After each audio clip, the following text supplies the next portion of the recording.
over 7,000 islands. Just let that number sink in for a moment. That's the Philippines. It's a destination just brimming with, well, the promise of diverse landscapes, right? Yeah. From those postcard-perfect beaches to bustling cultural hubs and adventures. I mean, everything from gentle exploration to really getting the adrenaline pumping. Yeah. We've got this comprehensive travel guide here. And our mission today is pretty simple. Dive deep, pull out the essential insights you need to maybe start planning your own unforgettable trip. Exactly. Think of it like a shortcut. Okay. We're sort of cutting through all the noise to bring you the core stuff about this amazing archipelago. You've probably heard of Boracay. It's white sands. Oh, yeah. Legendary. Right? Or maybe seen pictures of the chocolate hills. So unique.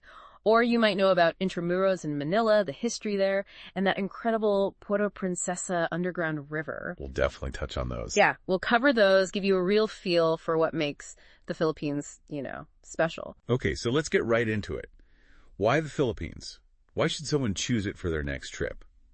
Our guide really highlights the natural beauty. But it's not just one kind of beauty, is it? No, not at all. What's really striking is the sheer variety packed into these islands. I mean, of course, Boracay's white beach, that powder fine sand, it's a classic for a reason. Can't argue with that. But then you go somewhere like Palawan and you find the Puerto Princesa underground river. It's just otherworldly, a whole subterranean world. Wow. And it's not just beaches and rivers. You've got majestic mountains, these serene volcanic lakes, amazing coral reefs teeming with life, seriously, some of the most biodiverse on the planet, waterfalls cascading down, and Mount Mayon, that almost perfect cone shape. But the volcano, iconic. He's iconic. But it's more than just pretty pictures, isn't it? Yeah. The guide talks a lot about the culture, the history.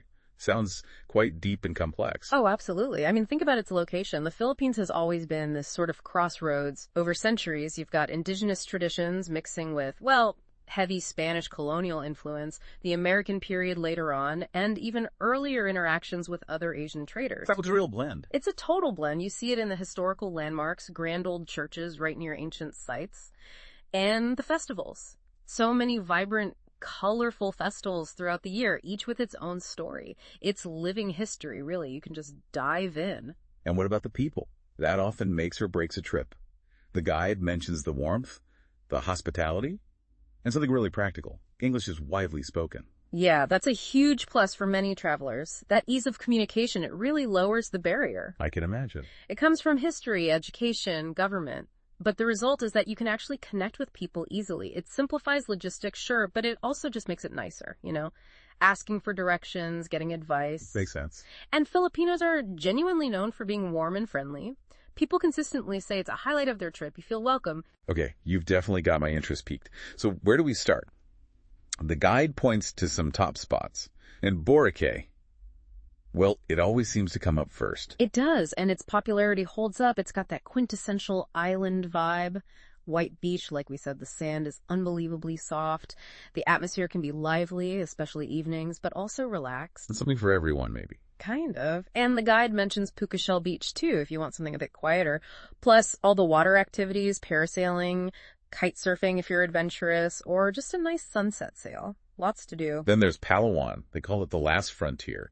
That name alone, it sounds wild. It really does. And honestly, Palawan lives up to it. Just breathtaking natural beauty. It's got 2 UNESCO World Heritage Sites, which is pretty impressive. You do? Wow. Yeah, the underground river, we mentioned that whole cave system and ecosystem, and then the limestone cliffs and turquoise lagoons of El Nido. You see those pictures everywhere. Right.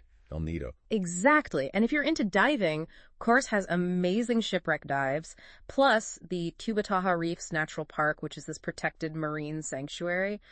Just incredible biodiversity. Okay. Moving on to Cebu. Sounds like a mixed city, energy, and nature close by. That's a great way to put it. Cebu's got that blend. You can explore the oldest city in the Philippines, see the historical sites, the architecture. Magellan's Cross is there, right? That's right, yeah. Historical stuff. But then, just a short trip away, you're on beautiful beaches, snorkeling, diving, and for the more adventurous, there's canyoneering at Kawasan Falls. Canyoneering, what's that involve? It's basically navigating down rivers and canyons, jumping into pools, scrambling over rocks. It's exhilarating. Kawasan Falls is famous for it. Plus, there's swimming with whale sharks and ocelot, carefully managed, of course. Wow, okay. And you can hop over to Malapascua or Moabol for even more great diving and snorkeling. Lots of options around Cebu. Next up is Bohol.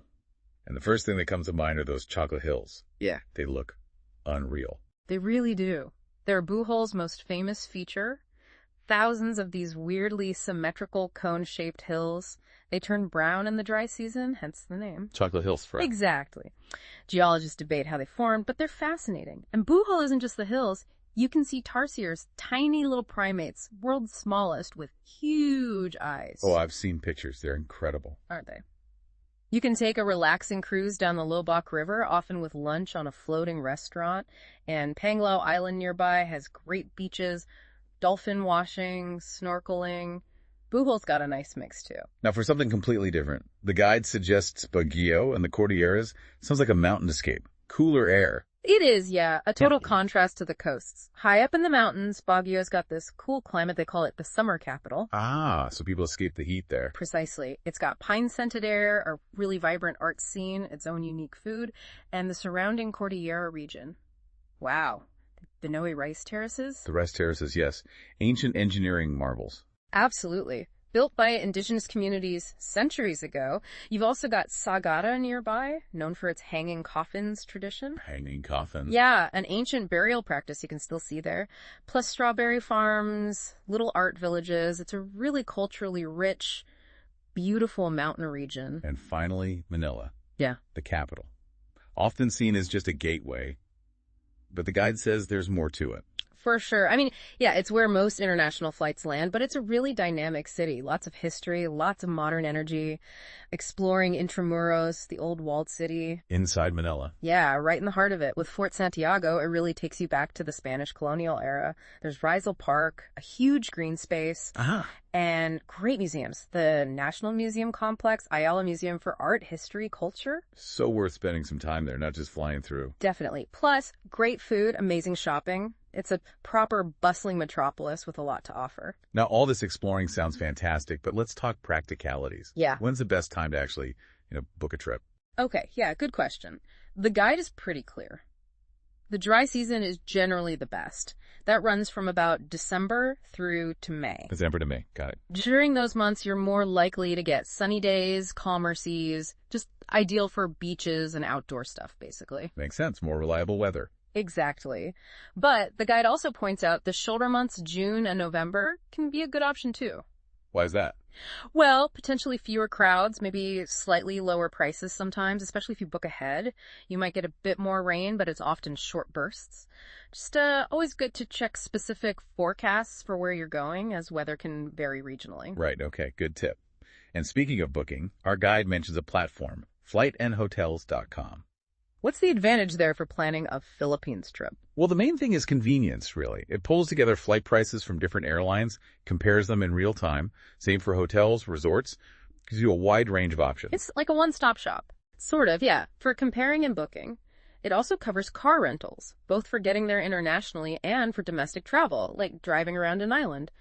That price comparison can save you some money. And it mentions discounts. Yeah, sometimes they have exclusive deals. Plus, secure booking. 247 customer support, which can be really helpful if, plans change or you need help coordinating things across different islands.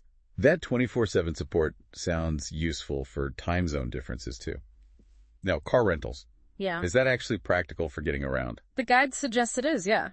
Especially in major cities and near airports, it gives you a lot of freedom if you want to get off the beaten path. Explore hidden spots. Exactly. Discover little beaches, drive through the countryside, maybe do a road trip on a bigger island like Luzon or Cebu where public transport might not go everywhere you want to explore. So yeah, definitely an option for independent travelers. Okay, so you've arrived, got your transport sorted.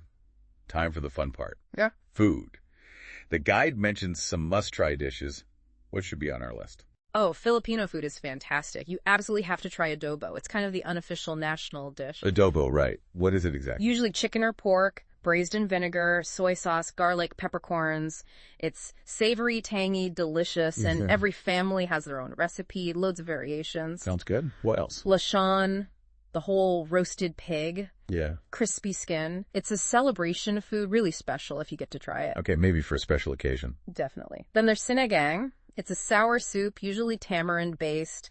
Really unique flavor, kind of sour and savory, very comforting. Interesting. Sour soup. It's great. And for dessert, halo halo, you can't miss halo halo, especially if it's hot. Halo halo. Tell me more. It's this amazing concoction. Shaved ice layered with sweet beans, fruits, jellies, lèche flan, sometimes ice cream or oob that's purple yam on top. It looks wild, but the mix of textures and flavors is just perfect on a hot day. Wow, sounds like a must-try dessert experience. Totally. And it's worth noting, this platform, FlightNHotels.com, it's not just for the Philippines. The source mentions other places too. Yeah, that's a good point. The guide briefly touches on using it for other Southeast Asian countries too. Places like Thailand, Vietnam, Malaysia, Indonesia. Ah, okay. Yeah. So useful if you're planning a bigger trip in the region.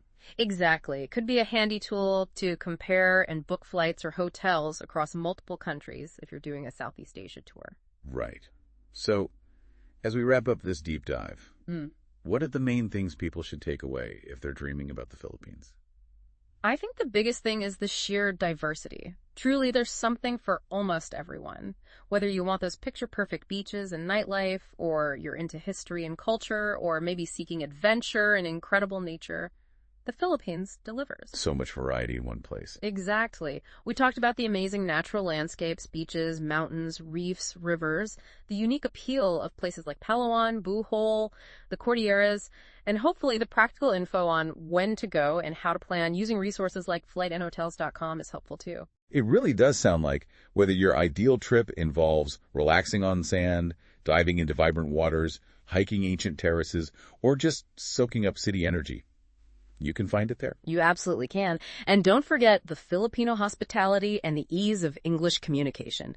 It makes for a welcoming and relatively easy travel experience, alongside all the adventure. Okay, so here's a final thought for you, our listeners.